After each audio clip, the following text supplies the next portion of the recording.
তাছাড়া পবিত্র Debnath district president Jadablal Nath, আমাদের মাননীয় বিধায়ক সুব্রত চক্রবর্তী, স্পোর্টস পার্সন উপস্থিত আছেন, ভবতোষ দাস জেলা সভাধিপতি এবং এখানে অন্যান্য পদাধিকারীগণ এবং কার্যকর্তা, সবাইকে আমি হার্দিক অভিনন্দন ও শুভেচ্ছা জানাচ্ছি। এবং বিশেষ করে ধর্মনগরে যখনই আসে একটা আলাদা ফিলিংস আমার সবসময় হয়, যাই না কেন। অনেকবার ছোটবেলা থেকে আমি আসি এখানে, অনেক বিষয়ে আলোচনা হয়। এখানে প্রথম যখন 6-এর দশকে এখানে ট্রেন আসে গুটি গুটি পায়ে মিটার গেজে, তো আমরা আগরতলার লোকরা আসতাম এখানে দেখতে, যে এখান থেকে ট্রেন, ত্রিপুরার থেকেও ট্রেন, সেটা আমরা দেখে থেকে কল্পনা করে আমরা নিজেদের মধ্যে আমরা স্বপ্ন দেখতাম কবে ত্রিপুরাতে কি হবে। আর সেই স্বপ্ন বাস্তবায়িত কে করলেন? আমাদের যশস্বী প্রধানমন্ত্রী নরেন্দ্র মোদী। উনি কি বলছেন? অ্যাক্টিভ পলিসি কাজ করে দেখিয়েছেন ত্রিপুরাতে। বিশেষ করে অ্যাক্টিভ পলিসিতে উনি হীরা মডেল যেটা দিয়েছেন, আজকে ট্রেনে আসছে, আমরা ট্রেনে যাই, কোনদিন ভাবতে পারি 20টা রুমের মতো ট্রেনে যখন বসি, আমি ফটো তুলে আমি বাইরে আমার বন্ধু বান্ধব, আমার ছেলে মেয়েদের আমি পাঠাই, বলে এটা কি করে সম্ভব, এত সুন্দর ট্রেন ত্রিপুরাতে। তো নিজের মধ্যে একটা গর্ববোধ হয়। এখানে এখন যদি ইলেকট্রিফিকেশনের সার্ভে হয়ে গেছে, বন্দে ভারত এখানে শুরু হবে নিশ্চিত, এবং প্রধানমন্ত্রীজি যেটা সংকল্প করেন এবং তার সিদ্ধি পর্যন্ত সেই 100% স্যাচুরেশন পাওয়া যাবে। হীরা মডেল সম্পর্কে আমাদের বিরোধী দলের ওরা সবসময় বলে, হীরা কোথায়? হীরা তো দেখতে পাচ্ছি না। তোরা তো হীরার অর্থই বুঝো না। ন্যাশনাল হাইওয়ে ফর এই ইন্টারনেট, আমাদের ভারতবর্ষের মধ্যে 3rd স্ট্রংগেস্ট ইন্টারনেট হচ্ছে ত্রিপুরাতে। আমাদের রেলওয়ে যেটা বললাম, এতগুলো ট্রেন এখন যাচ্ছে এখান থেকে, রাজধানী এক্সপ্রেস, ইন্টারসিটির জন্য যখন যেটা বলি তখনই ডাবল ইঞ্জিন সরকারের একটা সুবিধা, যা চাও খালি বসে আছে, খালি বললেই হয়, সেটাই আমরা পেয়ে যাই। আমার এখনো মনে আছে ডাবল ইঞ্জিন সরকারের একটা ঘটনা আপনাদের বলি, হয়তো আপনারা ভুলে গেছেন, যে যখন মণিপুরে একটা বিরাট সমস্যা হচ্ছিল, এখনো চলছে, যদি অনেকটা স্থগিত হয়েছে, কিন্তু যখন একিউট ক্রাইসিস, আমাদের ছেলে মেয়েরা প্রায় 250 মতো ছেলে মেয়েরা সেখানে আটকে পড়েছিল, গার্জিয়ানরা এসে আমাদের উপর চাপ দিচ্ছিল, আমাদের প্রেসিডেন্ট মহোদয়ের কাছেও গেছেন, আমার বাংলোতে এসছেন, আপনার ছেলে মেয়ে যদি এই অবস্থায় মণিপুরে পড়ে থাকে কি অবস্থাটা হবে বলুন। সেই জায়গায় যখন আমি এভিয়েশন মিনিস্টারের সাথে কথা বললাম, রাত্রে 12:30টার সময় স্পেশাল প্লেন দিয়ে এবং পরের দিন আরেকটা প্লেন দিয়ে 250 মতো ছাত্রছাত্রীকে আমরা আগরতলায় নিরাপদে সরকারি খরচায় ফেলে দিচ্ছি। এই হচ্ছে ডাবল ইঞ্জিনের সরকারের সুবিধা। এই কারণে বারবার আমরা মানুষের কাছে বলতে চাই যে মোদিজির সাথে এখন সব প্রদেশ যদি একসাথে কাজ করে, তাহলে এই দেশের চেহারা পাল্টে যাবে। আজকে ইন্টারনেটের থেকে শুরু করে আপনার এয়ারওয়েজ থেকে শুরু করে, এখন তো আমাদের যে মহারাজা বীর বিক্রম কিশোর মাণিক্য বাহাদুর, এরা তো মাণিক্য ডাইনেস্টিকে দেওয়ালের ভিতরে বলতে দিয়েছিল। ওরা ইচ্ছে করে বলতে দিত না যে মাণিক্য ডাইনেস্টি ত্রিপুরার জন্য কি না করে। যদি ওদের সমস্যা হয়, মাণিক্য ডাইনেস্টি তো আর কমিউনিস্ট না, কাজে ওদের যদি গুণগান আমরা করি, তাহলে তো আমাদের চাকরি বাকরি চলে যাবে, আমরা তো ঠিকভাবে খেতে পারবো না। এই কারণে ঘরের ভিতর বন্দি করে দিয়েছে। ওনাদের সম্পর্কে ইচ্ছে করে বলতো। আমাদের ভারতীয় জনতা পার্টির সরকার আসার পর আমরা এই সিঙ্গারমিল এয়ারপোর্টকে আধুনিক ত্রিপুরার রূপকার বলা হয় বীর বিক্রম কিশোর মাণিক্য বাহাদুরের নামে। সেই সিঙ্গারমিল যে এয়ারপোর্ট, সেটাকে আমরা ওনার নাম, কিছুদিন আগেও সেখানে একটা মর্মর মূর্তি আমরা প্রতিষ্ঠিত করেছি। এর আগের যে মর্মর মূর্তিটা বানানো হয়েছিল সেটা ফাইবার গ্লাসে, সেটাকে স্থানান্তরিত করা যাবে না, ভেঙে যাবে। স্পেশাল আমাদের ত্রিপুরা সরকার থেকে বললাম এয়ারপোর্ট অথরিটিকে একটি জায়গা দিই। তো নতুন যে এয়ারপোর্ট হয়েছে ইন্টারন্যাশনাল এয়ারপোর্ট, সেটাও কিছুদিনের মধ্যে আপনারা দেখবেন ইলেকশন গেলে সেখান থেকেও ফ্লাইট যাবে চিটাগাং, প্রথম শুরু হবে। তো সেই এয়ারপোর্টের সামনে আমরা ওনাকে সম্মান দেওয়ার জন্য একটা সুন্দর ব্রোঞ্জের একটা ওখানে মূর্তি আমরা স্থাপন করলাম বেশি দিন, একটা 20 দিন আগে। আমরা জানি কাকে সম্মান দিতে হবে। যেখানে না রাজন্য আমলের স্কুল বলুন, মহারাজা তুলসী বালিকা বিদ্যালয় বলুন, উমাকান্ত একাডেমি বলুন, উজ্জয়ন্ত প্রসাদে বলুন, নির্মল বলুন, যেদিকে যাবেন ওনাদের কীর্তি আমরা দেখতে পাই। ওনাদেরকে আমরা সম্মান দেবো না, ইতিহাস কখনো আমরা বলতে পারি কখনো, কিন্তু এই কমিউনিস্টরা ওদেরকে ইচ্ছে করে মানুষের কাছে যেন ওনাদের খবর না যায়, ওনারা কি করেছে সেটা আমরা চেষ্টা করেছে। আমরা সম্মান দিয়েছি, আর এইবার সম্মান দিয়েছে আবার আমাদের মাননীয় প্রধানমন্ত্রী নরেন্দ্র মোদীজি, কৃতি দেববর্মা, মহারানী কৃতি দেববর্মা মহাদয়কে, কৃতি সিং দেববর্মা মহাদয়কে আমাদের এই পূর্ব আসন থেকে ওনাকে প্রার্থী করো, সম্মান দিতে যাবেন। আমাদের মাননীয় প্রধানমন্ত্রীজি সবকা সাথ সবকা বিকাশ বিশ্বাসের কথা বলে, বুঝতে হবে মাত্র বিশ্বকর্মা পুজোর দিন আপনি ভাবুন 18টা শ্রেণী যাদের কথা মানুষ কখনো কোনোদিন ভাবেন, তাদের কথা আমাদের মাননীয় প্রধানমন্ত্রী যে প্রায় 13,000 কোটি টাকা এদের জন্য রেখেছে। ওনাদেরকে কি 3 লাখ টাকা করে দেবে, প্রথমে ওনাদেরকে ট্রেনিং দেবে, তার জন্য 500 টাকা করে দেবে, ট্রেনিং এর পরে ওনাদেরকে 1 লাখ টাকা এবং কিটস দেবে, তারপরে 2 লাখ টাকা দেবে। কে ভেবে ভাবতে হবে? মেহনতি মানুষ, গরিবের সরকার ইত্যাদি আমরা দেখতাম আগে। বছরে 35টা বছর আমাদের এখনো পরিশ্রম করতে হয়। কেন করে পরিশ্রম করতে হবে? এখনো ধর্মনগরে আসলে, আজকেও আমাদের মহারানী কৃতিজির সাথে কথা হচ্ছিল, সবচেয়ে one of the oldest city হচ্ছে, মানে টাউন হচ্ছে এই ধর্মনগর। উত্তরে কোন রকম ডেভেলপমেন্ট হয়নি। কৈলাস শহরে যে আমার মহারাজা বীর বিক্রম মানিক্য বাহাদুরের যে নামে যে কলেজ আছে, তারপরে সেকেন্ড হচ্ছে মানে সেই কৈলাস শহরের কলেজ, সেটারে কোনো ডেভেলপমেন্ট নেই। আমরা আসলে মানে সায়েন্স বিল্ডিং এর জন্য পয়সা দিয়েছি, আমরা ডেভেলপমেন্ট করার চেষ্টা করছি, ইচ্ছে করে ওরা এইসব ডেভেলপমেন্ট করি। যদি ওরা 35 বছর ধরে ডেভেলপমেন্ট করতো তাহলে তো আমাদের খুব সুবিধা হতো। ডেভেলপমেন্ট তো একটা মানে একটা প্রসেস, সবসময় এক সরকার আসলে আরেক সরকার আসতে পারে, সে তাহলে সেটাকে আরো সামনের দিকে এগিয়ে নিয়ে যায়। কিন্তু আমাদের কাছে এখন সময়ও কম, অথচ প্রচুর কাজ, কোথাও কোনো ডেভেলপমেন্ট নেই। আমাদের মাননীয় প্রধানমন্ত্রী, আপনারা শুনে খুশি হবেন, প্রধানমন্ত্রীর গ্রামীণ সড়ক যোজনায় প্রায় 2000 কিলোমিটার উনি এই উনার যে সংকল্প, সেই সংকল্প মানে সেখানে সিদ্ধি করেছেন। আমাদের এখানে ন্যাশনাল হাইওয়ে 6টা ন্যাশনাল হাইওয়ে, আরো 4টা ন্যাশনাল হাইওয়ে, ওটারও অলরেডি স্যাংশন দিয়েছেন নীতিগতভাবে। আমাদের এখানে উনি যেভাবে রাস্তা দেখাচ্ছেন, যেভাবে আমাদের বাংলাদেশের সাথে সংযোগ বাড়াচ্ছেন, আমাদের বাংলাদেশের সাথে আপনারা জানেন মৈত্রী সেতু যদি এটা ওপেন হয়ে যায়, কিছুদিনের মধ্যে ওপেন হবে, তাহলে ত্রিপুরার যে প্রবেশদ্বার, সাউথ ইস্ট এশিয়ার প্রবেশদ্বার হবে সেটা, এবং ত্রিপুরার চেহারাই পাল্টে যাবে।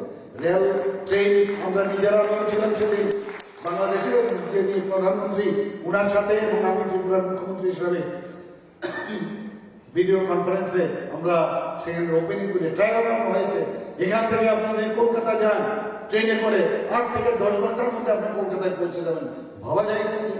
আমাদের 3টা ধর্মনগর একটা, আরেকটা হচ্ছে কুমারঘাট, আরেকটা উদয়পুর, 3 জায়গায় 93 করোড় দিয়েছে শুধু ট্রেন মানে আমাদের যে রেলওয়ে স্টেশন ডেভেলপ করার জন্য।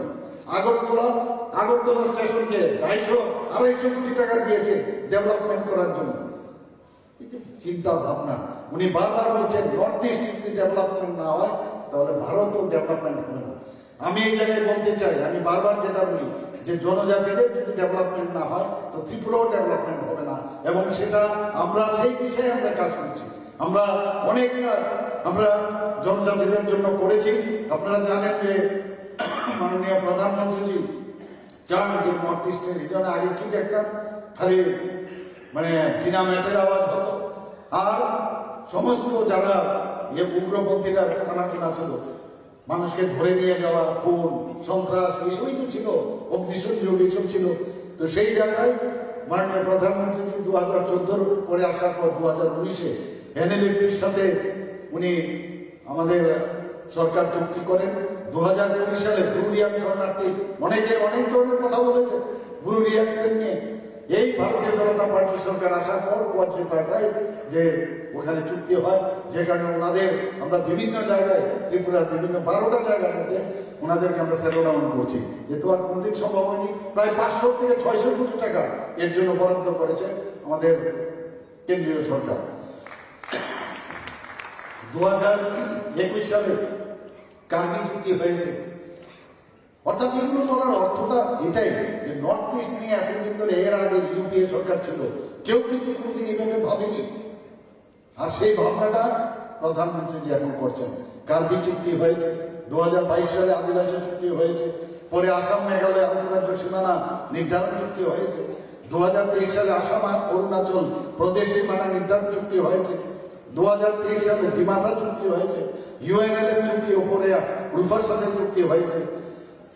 সেদিন আমাদের যে তীব্রমতা ওদের সাথে আমাদের চুক্তি হয়েছে। অর্থাৎ মানুষ আসলে শান্তি চায়, মানুষ চায় যে শান্তিতে বসবাস করুক। আমরা সেই দিশায় আমাদের মাননীয় প্রধানমন্ত্রী কাজ করেন এবং আমরাও সেই দিশায় আমরা কাজ করি। আপনারা সবাই জানেন যে আমাদের কেন্দ্রীয় সরকার এবং ত্রিপুরা সরকার আমরা সবাই মিলে সবাই যাতে একসাথে আমরা সবাই কাজ করতে পারি সেই কাজটা আমরা করছি। আপনারা সবাই জানেন যে 12টি ব্লককে আমরা এক্সপ্রেশনাল ব্লক জনজাতি অধ্যুষিত এলাকা সেটাকে আমরা ঘোষণা করেছি। এর অর্থটা কি? 8 থেকে 10% যে বরাদ্দ, আর্থিক বরাদ্দ সেটা বেশি হবে অন্যান্য ব্লকের তুলনায়। আমাদের জিআই ট্যাগ এই জন্য এখানে আমরা সবাই করে আছি। কিছুদিন আগে আপনারা দেখেছেন যে জিওগ্রাফিক্যাল ইন্ডিকেশন অর্থাৎ জিআই ট্যাগ সমস্ত আন্তর্জাতিক স্তরে জনজাতিদের যে ঐতিহ্যবাহী বিষয় সেটা আমরা পেয়েছি। এর জন্য আমরা নিজেদের গর্ববোধ করি। আমরা জনজাতি অধ্যুষিত ব্লকে যোগাযোগ, অর্থনীতি ও সার্বিক উন্নয়নের জন্য বিশ্ব ব্যাংকের থেকে প্রায় 1400 কোটি টাকা আমরা পেনশন পেয়েছি। এবং সেখানে কি সেই বিশ্ব ব্যাংকের এই টাকা থেকে আমাদের যে ওখানকার যে রাস্তাঘাট এবং বিভিন্ন যেসব ওখানকার ডেভেলপমেন্টের বিষয় সেইগুলো আমরা করব। আমরা ত্রিপুরাবাসী যাতে আরো ভালোভাবে গড়িয়া পূজা আমরা আরো ভালোভাবে সেটাকে পালন করতে পারি। গড়িয়া পূজার আমরা 2 দিন ছুটি, আগে একদিন ছিল, সেটাকে আমরা 2 দিন আমরা করেছি। বারবার বলছি আমরা জনজাতিদের জন্য আমাদের সরকার আগে আমরা দেখছি কিছুই করেন, কিন্তু আমাদের এই সরকার আসার পর আমরা কি করেছি একটা উদাহরণ আপনাদের দিচ্ছি। 2019 সালে আমরা রসম যন্ত্রশিল্পী শ্রী থাঙ্গাটা আলোকে পদ্মশ্রী উপাধি দিয়েছি মাননীয় প্রধানমন্ত্রী। 19-এ হলো, 2020-এ বেনিচন্দ্র জমাতিয়া উনাকেও আমরা পদ্মশ্রী মাননীয় প্রধানমন্ত্রী দিয়েছে। 2021 সালে সত্যরাম রিয়াং উনিও পদ্মশ্রী পেয়েছেন। 2023 সালে আমাদের সবার প্রিয় মরণোত্তর এলসি দেববর্মা ওনাকে পদ্মশ্রী দেওয়া হয়েছে। বিক্রম বাহাদুর জমাতিয়া ওনাকে পদ্মশ্রী দেওয়া হয়েছে। 2024-এ আমাদের সবার আদরণীয় শ্রী চিত্তরঞ্জন মহারাজ চিত্তরঞ্জন দেববর্মা এবং শ্রীমতী স্মৃতি রেখা চাকমা ওনাকে পদ্মশ্রী দেওয়া হয়েছে। তাহলে আমরা আমাদের যে মাননীয় প্রধানমন্ত্রী নরেন্দ্র মোদীজি জনজাতিদের কিভাবে মূল্যায়ন করতে হয় সেটা কিন্তু সারা পৃথিবীর মধ্যে, সারা ভারতবর্ষের মধ্যে উনি দেখিয়েছেন। আমরা 19শে আগস্ট আমরা জানেন যে আমাদের যে আধুনিক ত্রিপুরার যিনি রূপকার মহারাজা বীর বিক্রম কিশোরের জন্মদিন, সেই দিনটিকে আমরা ছুটি ঘোষণা করেছি। আমরা যারা সমাজ পত্রিকা আছেন তাদেরকে আমরা ভাতা দেওয়ার ব্যবস্থা করেছি। 2000 টাকা করে আমাদেরকে ভাতা দিচ্ছি আমরা। আপনারা সবাই জানেন যে 2000 প্রধানমন্ত্রী আসার আগে আমাদের 2018-র আগে আমাদের এখানে মাত্র 91 স্কুল ছিল, 4টা। এখন আমরা কটা প্রধানমন্ত্রী দিয়েছেন? 17টা, অর্থাৎ 21টা। এর মধ্যে প্রায় 4টা কমপ্লিট হয়ে গেছে, বাকিগুলোর কাজ চলছে এবং শুধুমাত্র জনজাতি এলাকায়। কিছুদিন আগে আপনারা দেখেছেন যে 2022-23 অর্থ বছরে এডিসির জন্য আমরা 619 কোটি 26 লক্ষ টাকা যে বাজেট ছিল সেটাকে বাড়িয়ে আমরা 650 কোটি 94 লক্ষ টাকা করেছি। 2022-23 অর্থ বছরে ট্রাইবাল সাপ্লাইন টিএসপি বাজেট বরাদ্দ ছিল 4720 কোটি 40 লক্ষ টাকা, সেটাকে আমরা বাড়িয়ে এবার আমরা করে 2023-24 সেটা আমরা বাড়িয়ে 672 কোটি 64 লক্ষ টাকা আমরা করেছি। তো সেইভাবে আমরা প্রায় 18.82% আমরা দাঁড়িয়েছি। তো এই আমাদের যদি একসাথে চলি তবেই আজকে আমাদের এক ত্রিপুরা শ্রেষ্ঠ ত্রিপুরা যেটা আমরা বলছি সেটা সম্ভব হবে। টিটিএডিসির নামকরণ ত্রিপুরা টেরিটোরিয়াল কাউন্সিল করার জন্য আমরা রাজ্য মন্ত্রিসভায় আমরা ডিসিশন নিয়েছি এবং সেটা আমরা কেন্দ্রীয় সরকারের কাছে পাঠিয়েছি। শুধু তাই নয়, আমরা সবাই জানি যে এডিসির আসন সংখ্যা মাত্র 28 এবং 19টি ট্রাইবস আছে, তারপরে অনেক সাব ট্রাইবস আছে এবং তাদের কিন্তু প্রতিনিধিত্ব থাকে না। তার জন্য আমরা 28 থেকে আরো 50টা সিট বাড়ানোর জন্য মন্ত্রিসভায় ডিসিশন নিয়ে আমরা সেটাও কেন্দ্রীয় সরকারের কাছে পাঠিয়েছি। আমরা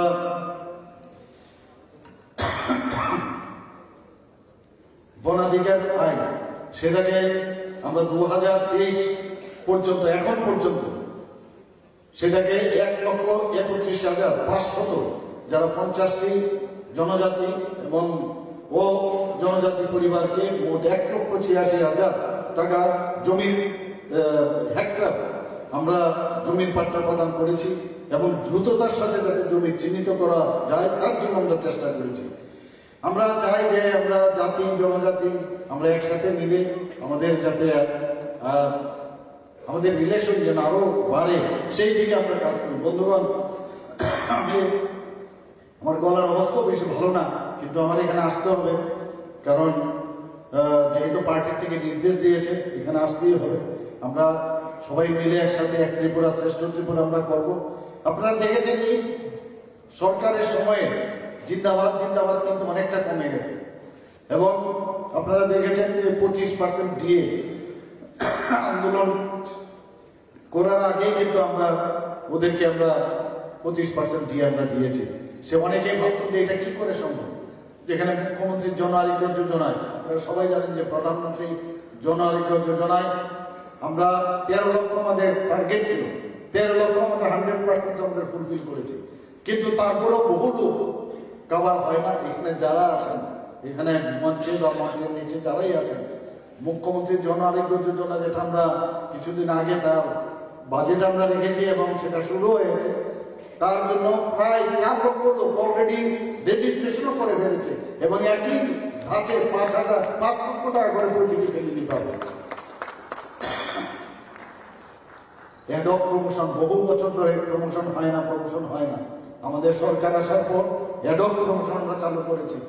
স্বাস্থ্য দপ্তরের কথা আমি জানি যে অনেকে আছে বাবা এবং তার মেয়ে বা বাবা বা তার ছেলে, তারা একই গ্রেডে কাজ করত। প্রায় 23 বছর পরে আমরা তাদের প্রমোশন দিয়েছি। তো সেই কাজটা আমরা করেছি। এবং আরেকটা বিষয় যেটা প্রায়শ আমাদের মাননীয় রাজ্য সভাপতি প্রায়শ বলে যে চাঁদার জুলুমবাজি আগে যে হারে সিপিএম এর সময় হতো, মানে এখন কিন্তু সেই চাঁদার জুলুম কোথাও দেখা যায় না, সেটা আমরা বন্ধ করতে পেরেছি। এবং আরেকটা জিনিস যেটা আমরা করি, রাজনৈতিক প্রতিহিংসামূলক যে ট্রান্সফার, সেটাও কিন্তু আমরা বন্ধ করেছি, সেটা যাতে না হয় সেই ব্যবস্থা করেছি। আপনারা সবাই জানেন 28টা পূর্ণ রাজ্যের মধ্যে আইন শৃঙ্খলার কথা বিরোধীরা প্রায়শ বলেন যে ত্রিপুরাতে আইন শৃঙ্খলা নেই, আইন শৃঙ্খলার অবনতি হয়েছে। আমি বিধানসভার মধ্যে মাননীয় স্পিকার মহোদয় আছেন, বারবার বুক ঠুকে বলেছি যে ত্রিপুরার আইন শৃঙ্খলা 28টা রাজ্যের মধ্যে নিচের দিক থেকে আগে গত বছর 5ম স্থানে ছিল, এবার সেটা 3য় স্থানে চলে এসেছে। যদি রাম মন্দিরের কথা বলি তো শেষ হবে না। কিছুদিন আগে পরশুদিনই তো গেলাম আমরা এই গীতা পাঠ শুনতে, আমরা সবাই মিলে।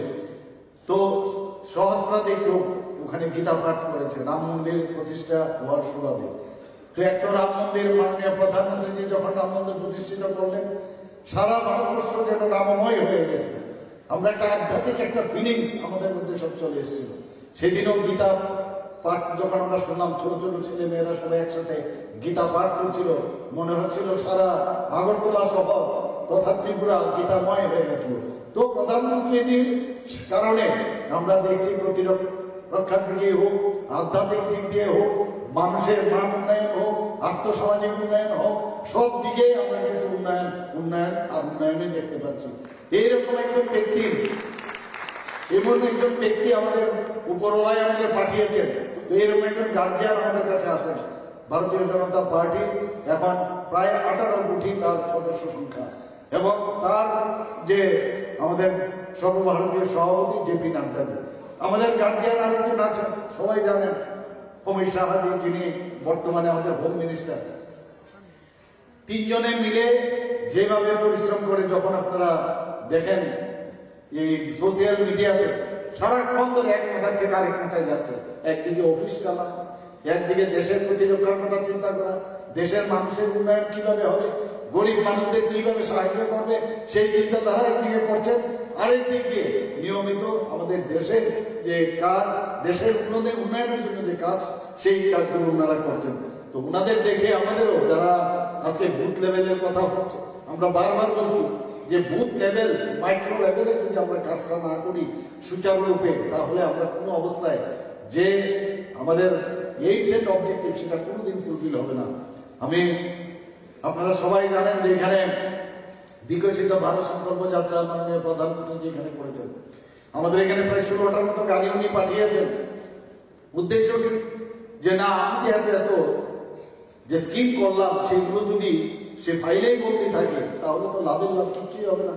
যাতে সমস্ত মানুষের ঘরে, প্রতিটি ঘরে একদম লাস্ট মাইলে যে আছেন ওনার কাছে আমাদের পৌঁছাতে হবে। এবং সেই কাজটা এখানে 16টার মতো গাড়ি বিকশিত ভারত সারা ত্রিপুরাতে ঘুরেছে, সারা ভারতবর্ষে ঘুরেছে। শুধু আমাদের ত্রিপুরাতে 16টা পাঠিয়েছে, অন্যান্য সমস্ত প্রদেশে পাঠিয়েছে। আমরা 2022-এ আমাদের মাননীয় প্রধানমন্ত্রী নরেন্দ্র মোদী, যে 17ই সেপ্টেম্বর ওনার জন্মদিন, আমরাও কিন্তু প্রতি ঘরে সুশাসন শুরু করেছিলাম। আপনারাও সবাই ছিলেন। বিভিন্ন জায়গায় মেলা করে, বিভিন্ন অ্যাওয়ারনেস প্রোগ্রাম করে, বিভিন্নভাবে আমরা সাহায্য করেছি মানুষের কাছে পৌঁছানো, যে এইগুলো তোমার হক, এটা তোমার আমরা যেহেতু জনপ্রতিনিধি, আমরা সরকারের কারণে আমরা সরকার গঠন করেছি।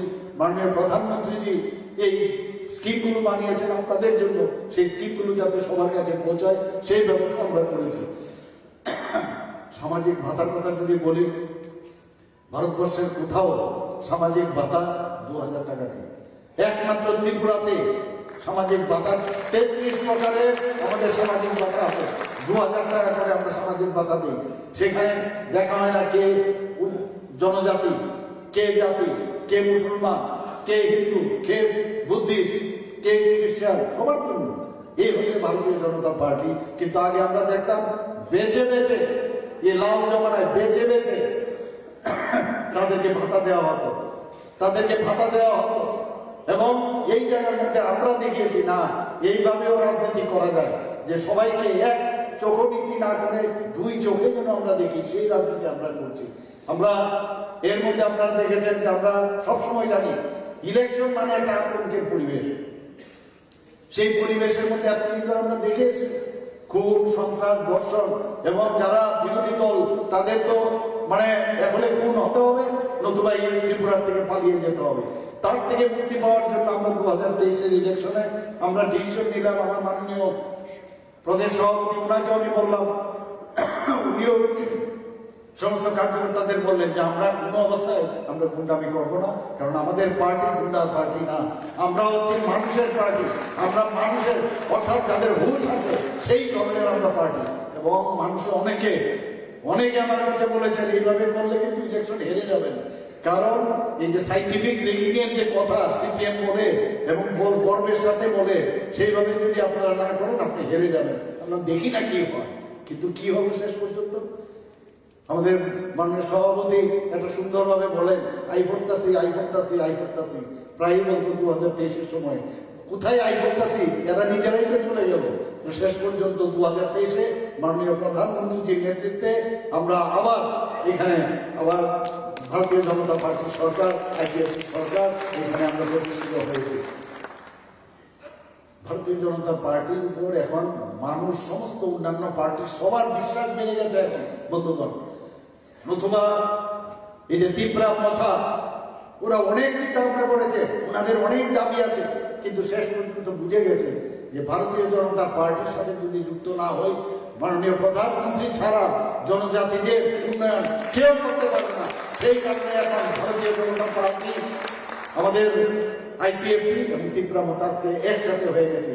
কিন্তু চক্ষু ছানা ভরা, কপালে উঠে গেছে অনেকে, বলছে যে আর এটা কি হলো, এখন তীব্রা মাথাকে বকাবকি করছে কমিউনিস্টরা, কংগ্রেসরা বকাবকি করছে। আমরা নিজেরা দেখেছি, প্রায় ওনারা একজন আরেকজনের সাথে কথাবার্তা বলতো, গল্প করতো, সোশ্যাল মিডিয়ার মধ্যে দিত, পাঠিয়ে দিত যে এই বুঝি একসাথে হয়ে যাবে, তাহলে এবার বিজেপিকে মজা দেখাবে। আরে বিজেপিকে মজা দেখানোর ক্ষমতা ভারতবর্ষের কোনো পার্টি নেই। খালি সময়ের অপেক্ষা। মাননীয় প্রধানমন্ত্রী যে তৃতীয়বার আসতে দিন, একটার পর একটা আইন, একটার পর একটা করেই যাচ্ছেন। আমি নিশ্চিত যে এইভাবে যে বারবার ইলেকশন হয়, এই যে বারবার ইলেকশন হয়, সময়ের অপচয়, অর্থের অপচয় এবং মানুষের কোনো কাজের কাজ করাই যায় না, প্রায়শই সমস্যা। এই এক দেশ এক ইলেকশন, সেটা হবেই আমি নিশ্চিত। এবং মাননীয় প্রধানমন্ত্রী অলরেডি আমাদের রাষ্ট্রপতি, যে প্রাক্তন রাষ্ট্রপতি, ওনাকে সে তার জন্য ভার দেওয়া হয়েছে, কয়েক হাজার পেজে অলরেডি উনি লিখেও ফেলেছেন, সেটা সাবমিট হবে। এবং সেটা নিশ্চিত প্রধানমন্ত্রী গ্যারান্টি দেয় যে আমি যেটা বলি मैं खुद का भी नहीं सुनता हूँ करना है, तो ये चीज করছে, এর গ্যারান্টি দিচ্ছেন। তো যখন একবার বলেন সেটা করবেনই উনি। কাজে উনার যে একটা ট্রান্সপারেন্সির যে একটা চিন্তা ভাবনা, যে ট্রান্সপারেন্সি, প্রধানমন্ত্রী নরেন্দ্র মোদীজির সরকারের এগেইনস্টে কেউ আঙ্গুল দেখিয়ে বলতে পারবে না যে কোন রকম করাপশনের কোন চাপ দেখাতে পারবে। আমাদের ত্রিপুরা সরকার, ভারতীয় জনতা পার্টির আজকে 6 বছরের উপরে সরকার চলছে, কেউ বলতে পারবে না কোন জায়গার মধ্যে আমরা ওষুধ উপায় অবলম্বন করেছি। আমরা সেটা করবো না, কারণ উপায়ও নেই, করতে পারবো না। কারণ আমাদের গার্জিয়ান হচ্ছে প্রধানমন্ত্রী নরেন্দ্র মোদীজি। উনি কি বলছেন? मैं चौकीदार हूं, अर्थात मैं खुद भी नहीं खाऊंगा, किसी को खाने भी नहीं दूंगा।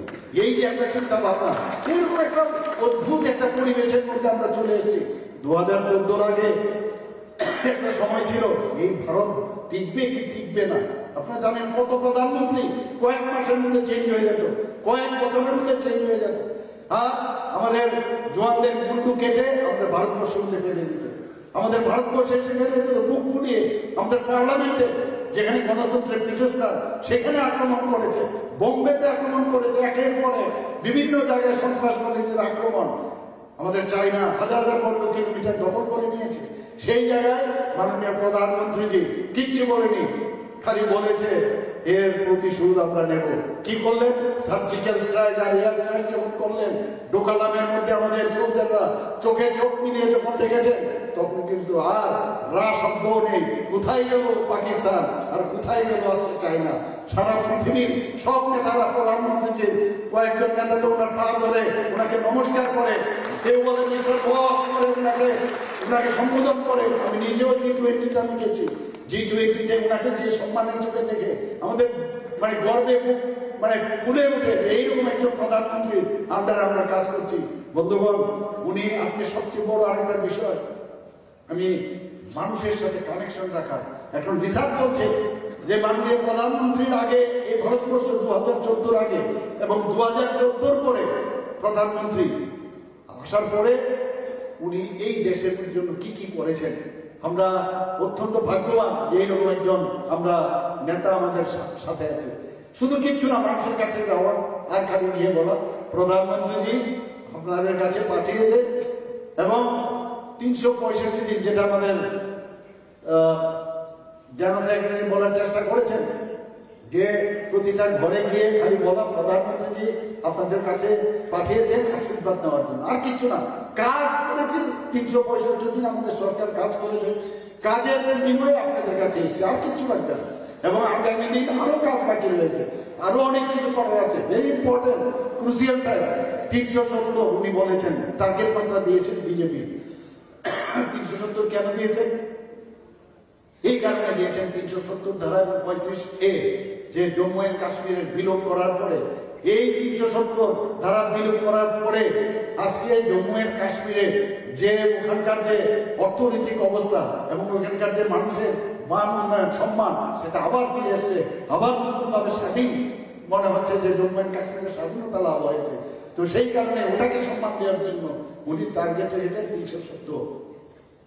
আর বাকি এনডিএ সরকারের যারা আমাদের এনডিএ যারা অন্যান্য যারা সহযোগী দল আছে, তাদের এই যে 400 পার আমরা যে স্লোগান দিই, সেই টার্গেট রেখে 303 আমাদের গত লোকসভাতে ছিল। এবং আমি নিশ্চিত এই বছর কি হবে বলা মুশকিল, কারণ আমাদের এখন রামময় হয়ে গেছে সারা ভারতবর্ষ এবং রাম রাজ্য আবার প্রতিষ্ঠিত হয়েছে সারা ভারতবর্ষ। প্রধানমন্ত্রীজি জানেন যে মানুষ রাম রাজ্যের কথা শুনেছেন, যে আইনের শাসন আছেন, মানুষের কোনো সমস্যা যখন হতো রাম রাজত্বে, আমরা কথায় কথায় বলি যে রাম রাজত্ব, রাম রাজত্ব, অর্থাৎ রামের যখন রাজত্ব করতো তখনই এই ভারতবর্ষের যে কানুন ব্যবস্থা, ওই ভারতবর্ষের যেখানে খাওয়ার সমস্যা, সেখানে বস্ত্রের সমস্যা, মানুষের বাসস্থানের সমস্যা তখন ছিল না। সেটা রাম যেহেতু ছিল, সেটা উনি প্রাণ প্রতিষ্ঠা করে আবার প্রতিষ্ঠিত করেছেন। এবং সেই দিশায় আমাদের এই দুই ডাবল ইঞ্জিনের সরকার আমরা কাজ করছি। সপ্তম পে কমিশনের কথা যদি বলি, আমরা এখানে 2.57 ফ্যাক্টর আমরা ফিক্সেশন করে আমরা কর্মচারীদের আমরা বেতন দিয়েছি। শুধু তাই নয়, এখানে আপনারা জানেন যে কোথায় কোথায় আগে এখান থেকে বাইরে চলে যেত কোনো সমস্যা হলে, যদি স্বাস্থ্য জনিত সমস্যা হয়, এখানে প্রায় 9টার মতো সুপার স্পেশালিটি এখন আমরা আগরতলা গভর্নমেন্ট মেডিকেল কলেজে আমরা স্টার্ট করেছি। ডেন্টাল কলেজ যেটা কোনোদিন ভাবিনি, মাত্র কয়েক মাসের মধ্যে, 5-6 মাসের মধ্যে আমি আমার নিজের প্রচেষ্টায় এবং কেন্দ্রীয় সরকারের সহযোগিতায় মাননীয় প্রধানমন্ত্রীজি নিজে এসে এই ডেন্টাল কলেজ এখানে ওপেন করেছে 50টা সিটে, এবং নার্সিং বিএসসি নার্সিং কলেজ এখানে প্রতিষ্ঠিত করেছে। হোমিওপ্যাথিক কলেজগুলোর চিন্তা ভাবনা আছে, আয়ুর্বেদিক কলেজগুলোর চিন্তা ভাবনা আছে। এইমসের জন্য আমরা বলেছি যদি এইমস না হয় তো অন্ততকে নেগ্রিন বা রিমসের মতো যাতে করা যায় সেই চিন্তা ভাবনা করেছি। যদি তোমার চিন্তা ভাবনা থাকে ভালো করার, তাহলে নিশ্চয়ই হবে, সদিচ্ছা থাকতে হবে। আমাদের বিভিন্ন যে ডিস্ট্রিক্টগুলোকে আমরা চাইছি যে স্ট্রেংথেনিং করার জন্য, আমাদের যে বিভিন্ন জায়গায় অ্যাক্সিডেন্টাল কেস প্রচুর হয়, ট্রমা সেন্টার খুব দরকার।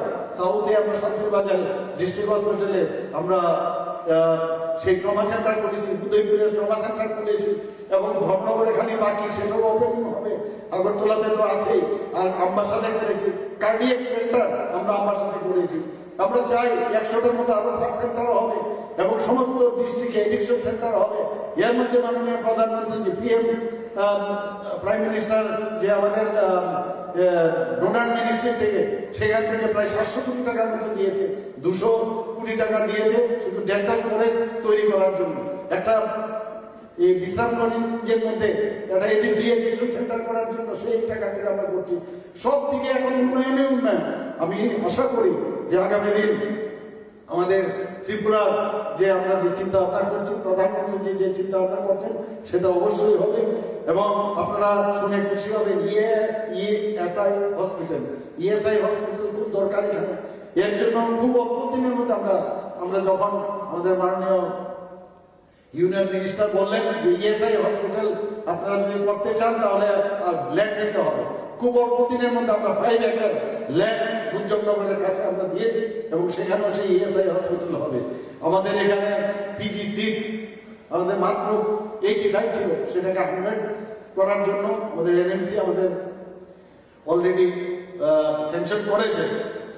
সেন্ট্রাল ইউনিভার্সিটি বলুন, এমবিবি ইউনিভার্সিটি বলুন, ন্যাশনাল ল ইউনিভার্সিটি বলুন, ন্যাশনাল ফরেন্সিক ইউনিভার্সিটি বলুন, সেন্ট্রাল সংস্কৃত ইউনিভার্সিটি বলুন, Techno India university, Aryabhatta university আপনাদের এখানে, ধম্মদীপা বুদ্ধিস্ট ইন্টারন্যাশনাল ইউনিভার্সিটি, মাতা ত্রিপুরা সুন্দরী ইউনিভার্সিটি, একটার পর ইউনিভার্সিটি এখন আসছে এখানে।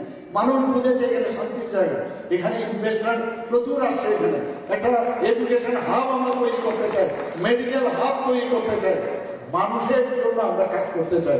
আমি নিশ্চিত প্রধানমন্ত্রী যে কথাটা বলেন যে reform, perform, transform and inform, এই যে বিষয়, সেটা ওনার যে মার্গদর্শন, সেই মার্গদর্শন আমরা কাজ করবো।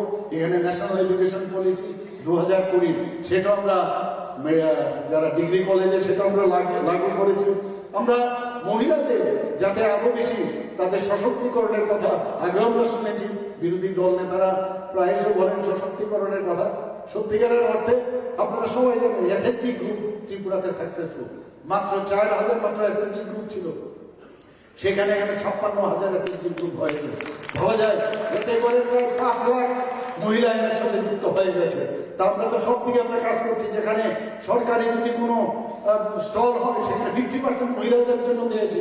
কোনো যদি জমি যদি কিনতে হয় তাহলে মহিলার নামে যদি কিনতে হয়, আমি যদি মনে করি যে আমি 1% কম যদি পাই তাহলে আমার মিসেসের নামে করবো, আমার মেয়ের নামে করবো, আমার বৌমার জন্য করবো। সেখানে মহিলাদের সশক্তি করার জন্য সে 1% স্টাম্প ডিউটি আমরা কম করেছি। শুধু তাই নয়, আপনারা শুনে খুশি হবেন যে এই যে বললাম রিফর্ম, পারফর্ম অ্যান্ড ট্রান্সফর্ম এবং ইনফর্ম, সেটা আমরা কাজে দেখাচ্ছি। আমাদের মন্ত্রী বাহাদুর এখানে আছেন অনেকে, এখন কিন্তু কাগজ নিয়ে যেতে হয় না, আমাদের ই ক্যাবিনেট হয়ে গেছে। সেখানে ই ক্যাবিনেট ট্যাবলেটের মধ্যে আমরা এখন কাজকর্ম করি যাতে করে ট্রান্সপারেন্সি থাকে এবং সেই কাজগুলো কোনোদিন নষ্ট হবে না। শুধু তাই না, আমাদের সমস্ত স্টেট অফিসগুলোর মধ্যে এখন পেপারলেস কাজ আরম্ভ হয়ে গেছে, ডিস্ট্রিক্টগুলোতেও পেপারলেস কাজ হয়ে গেছে, আমাদের বিধানসভার মধ্যেও আমাদের ই বিধানসভা হয়ে গেছে, আমাদের আজ এসডিএম লেভেলে চলে আসছে, এখন ব্লক লেভেলে আমরা চলে আসছি। আমরা এর মধ্যে নীতি আয়োগের যে গাইডলাইন সেই অনুযায়ী আমরা একটা গুড গভর্নেন্সের অর্থাৎ ট্রান্সফরমেশন ইনস্টিটিউশন ফর ট্রান্সফরমেশন সেটাও আমরা খুলেছি। সেখানে মুখ্যমন্ত্রী বসবে, সমস্ত ত্রিপুরার সমস্ত ডিএম হোক, এসডিএম হোক, সবার সাথে একযোগে কথা বলা যাবে এবং কোথায় কি হচ্ছে সমস্ত ডিপার্টমেন্টে কাজের অগ্রগতি কতটুকু আছে গুজরাট মডেলে, সেইভাবে আমরা সেটা এখানে করেছি। ইনফ্রাস্ট্রাকচার, প্রধানমন্ত্রী বারবার বলেন যে ইনফ্রাস্ট্রাকচার ডেভেলপমেন্ট সবচেয়ে বেশি আমাদের এর দিকে নজর দিতে হবে। তো গত আমরা 2023-24 5,335 আমরা করোড় আমরা রেখেছিলাম। আবার এইবার আমরা 2024 আমরা 25 আমরা রেখেছি 6,633 কোটি টাকা। অর্থাৎ ইনফ্রাস্ট্রাকচার রেভিনিউ এক্সপেন্ডিচার যদি করি তাতে কিন্তু লাভ কিছু হবে না। ঠিক আছে, আমরা 25% আমরা দিয়ে বা বেতন বাড়িয়ে দেবো, সেটা এক জায়গায়, কিন্তু এটা কিন্তু স্থায়ী হবে না। কিন্তু পাশাপাশি ইনফ্রাস্ট্রাকচার ডেভেলপ করলে একদিকে এমপ্লয়মেন্টও পারবে, আবার আরেক দিক দিয়ে স্থায়ী সম্পদও। আমাদের প্রধানমন্ত্রীর যে ড্রিম প্রজেক্ট, যে এখানে একটা সারা আমাদের যে মল করতে হবে এখানে, ইউনিটি মলের অর্থ কি? ইউনিটি মলের অর্থ হচ্ছে সমস্ত যে ডিস্ট্রিক্টগুলো আছে, মানে ওয়ান ডিস্ট্রিক্ট ওয়ান প্রোডাক্ট, তার সেই মলের মধ্যে থাকবে। আজকে আপনার ঊনকোটি ডিস্ট্রিক্টে হোক বা আপনার নর্থ ডিস্ট্রিক্টে হোক, সাউথ ডিস্ট্রিক্টে হোক, তার যে বেস্ট প্রোডাক্ট সেখানে তার প্রদর্শন হবে এবং বিক্রি হবে। শুধু তাই না, অন্যান্য প্রদেশের যারা বেস্ট প্রোডাক্ট আছে সেখানে আসবে। তা আমাদের এখান থেকে অন্য প্রদেশে যাবে প্রায় 140 কোটি টাকার প্রজেক্ট, মানে সেটা আমরা বাজারঘাটের মধ্যে জায়গা, আমি নিজেও গেছি, সেখানেও আমরা দেখেছি ইউনিটি মল। তখন আমি বললাম সাস্টেন করার জন্য এখানে বেতের জিনিস নিয়ে গিয়ে বা একটা অন্য ফ্রুটসের ড্রাগন ফ্রুটস হোক আর যাই হোক ওখানে নিলাম, সাস্টেন করবে না, যাতে সাস্টেন করে বেস্ট অন্যান্য যে মল আছে অন্যান্য প্রদেশে কমার্শিয়াল সেই ধরনের মল যেন। পাশাপাশি এইগুলো বাংলাদেশ থেকে ওরা এসে ওরা বলছে যে আমাদের এখানে থাকবে। তো সেইভাবে আমরা চাইছি যে সব মিলে ইনফ্রাস্ট্রাকচার ডেভেলপমেন্ট ত্রিপুরা এবং আজকে আমাদের এডুকেশনে হোক, হেলথে হোক, এগ্রিকালচারে হোক, আমাদের মানে সমস্ত ডিপার্টমেন্টগুলো সব দিকে আমরা চাই যে সামনের দিকে এগিয়ে যাক, and for the sake of our people for Tripura. সবাইকে অসংখ্য ধন্যবাদ, নমস্কার, জয়।